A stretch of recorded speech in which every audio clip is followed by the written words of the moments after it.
jacaylkii galbaday jacaylkii meelaha fogfog isla maray intoodan isku kariyay waa diris iyo samiix ay halkoo ay ku dambeeyay maxaad ka ogtahay jacaylka anan geedna lagu kala qarsanin aan la kala gabanin iyo farxadda iyo damaashaadka aadka u quruxda badan hinaasaha sida weyn la isaga hinaasay hadduu mid kale ha arko isagoo la hadlayo qof kale oo ajnabi ah amba aan labadooda mid aan ahayn waaw dadka inta sheegay cid kale maaha waa samiix qalil iyo soo kala diris la cabdi barnaamijkooda oo dhamaystirnayaan maanta intii wadnaa iyo waqtiga arooskooda dhici doono balse marka hore saaxiibkayga qiimaha xabadana waxaan ka codsanayaa inta aad muuqaalkeena gudagelin inaad fiidiyoga leeg saarto una share garayso saaxiibadana kale ee Facebook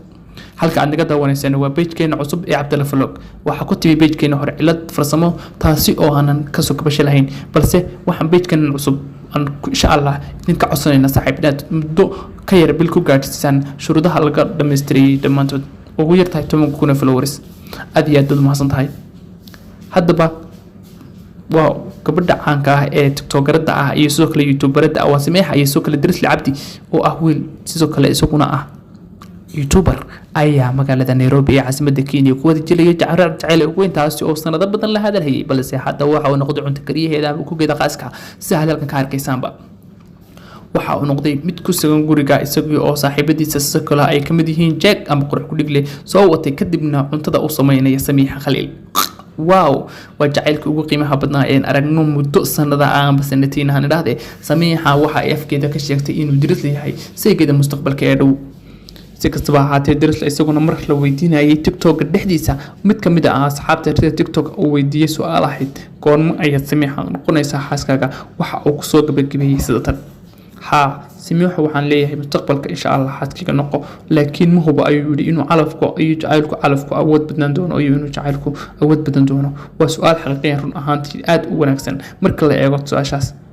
waxay todobaadii hore la soo dhaafay u baxeen dhinaca magaalada Abu Dhabi dalka Imaaraadka Carabta halkaas oo farxad iyo dalxiis ku soo wada qaateen balse markaas waxay Samiix sheegtay inay baybay oran doonto booska gaboobay ee iskaabolnimada oo raaci doonto doonta cusub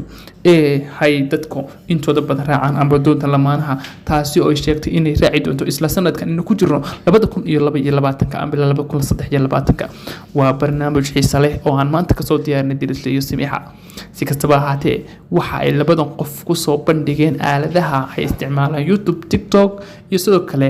Instagram ba iyaga oo farxad wada qaybsanaya lamaanahan dad badan ayaa ka hinaasay ama ku xumaaday qaar badan waxay ku tilmaameen inuu yahay dayuus ama qof aan aqli badan lahayn markii uu Samiixo la arkay soo u khidmeynaya ama cunto kariyo noqday qaar kalena waxay ku tilmaameen inay tahay ixtiraam iyo labada qof ee isjecel iyo farxadooda xiriir wanaagsan oo ka dhaxayn kara si kastaba haatee adiga muuqaalkan daawanaya kulli waxa tahay qof maskax leh waxna waxaad u aragtaa sida uu saaxiibka u aragti ka duwan ee adigu maxaad u rajaynaysaa maxaad u aragtaa farxadan iyo reereyntan waxaad u malaynaysaa inay tahay oo kaliya iska qaam iyo waqtihi maalmihii ee jacayladii hore soo maray ay kamid ahaayeen farxaan yar iyo rasmi rays mise waxaad ku rajaynaysaa mid waara saaxiib loo wada aragtaa comment-kana noogu reebmaysan